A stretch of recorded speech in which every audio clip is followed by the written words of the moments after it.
साधकों की ये समस्या रहती है कि नाम जप में मन नहीं लगता। मन पूर्व की किए गए कर्मों की वासनाओं में, उन्हीं के पश्चाताप में खोया रहता है। क्या करें कि निरंतर नाम का आस्वादन करते रहें। आइए एक प्रोफेसर और उनके एक शिष्य के वार्तालाप को श्रवण करते हैं और जानते हैं कि कैसे हम पूर्व किए गए कर्मों को भूलकर केवल और केवल अपने जीवन में शिकंजी के से स्वाद को लाकर नामजप को निरंतर कर सकते हैं। जय श्री हरि। पूज्य गुरुदेव के चरणों में बारंबार प्रणाम।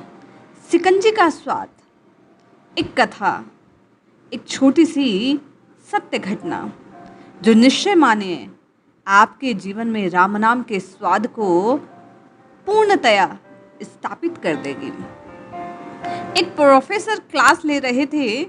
क्लास के सभी छात्र बड़ी रुचि से उनका लेक्चर सुन रहे थे, उनके पूछे गए प्रश्नों के जवाब दे रहे थे।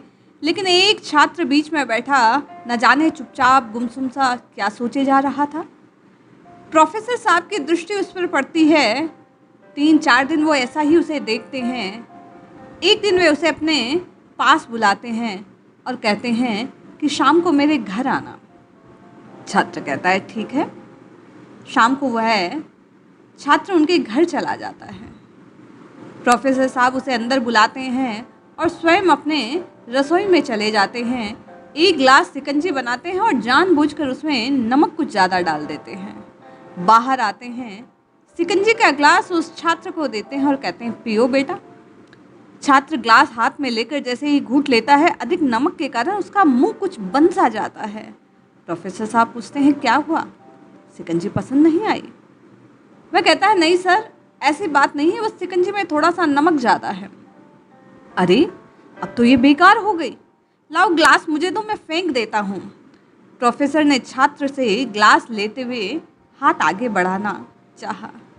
वह कहने लगा नहीं सर, ऐसी बात नहीं है, नमक ज़्यादा है, थोड़ा सा चीनी मिला दिया जाए तो स्वाद ठीक हो जाएगा। जैसे ही प्रोफेसर साहब ने ये बात सुनी, उन्होंने कहा ठीक बात है, सही कहा तुमने। अब समझे ना कि शिकंजी के स्वाद के लिए नमक और चीनी का बराबर होना कितना जरूरी है। इसी तरह जिंदगी के स्वाद को भी लेने के लिए बेटा, अतीत के नमक के स्वाद को कम करने के लिए वर्तमान की चीनी को बढ़ाना पड़ता है। उस छात्र को अपनी कमी, अपनी त्रुटि ज्ञात हो गई। इसी प्रकार हमें और आपको भी अपने पूर्व के जो कर्म हैं, प्रारब्ध हैं, उनके नमक को, उन दुखों को मिटाने के लिए नाम रूपी मिठास को और अधिक बढ़ाना होगा। जैसे जैसे आप और मैं नित्य निरंतर केवल और केवल नाम की मिठास को अपने जीवन में घोलते चले जाएंगे, निश्चय मानिए आपका और मेरा जीवन अधिक सुखमय और राम जी के अधिक नज़दीक पहुंच जाएगा। जीवन में अक्सर हम अतीत की बुरी यादों और अनुभवों में ऐसा खोसे जाते हैं, हमारा मन बार बार उधर डोलने लगता है, जाने लगता है। किंतु यदि मन की परवाह किए बिना हम केवल और केवल नित्य निरंतर नियम पूर्वक नाम का आस्वादन करने लग जाते हैं, नाम रूपी मिठास को अपने जीवन में घोलने लग जाते हैं, तो निश्चय मानिए राम जी हम पर अवश्य कृपा करेंगे। प्रभु की कृपा से हमारा मन भी प्रभु के चरणों में बंध जाएगा और नित्य निरंतर हम केवल और केवल नाम के आस्वादन में अपनी नाम जप की साधना को सिद्ध करने के प्रयासों को और अधिक बल दे पाएंगे। इसलिए जपिए जपिए जपिए, नित्य निरंतर प्रभु के नाम को जपिए और अपना कल्याण कीजिए। जय श्री हरि।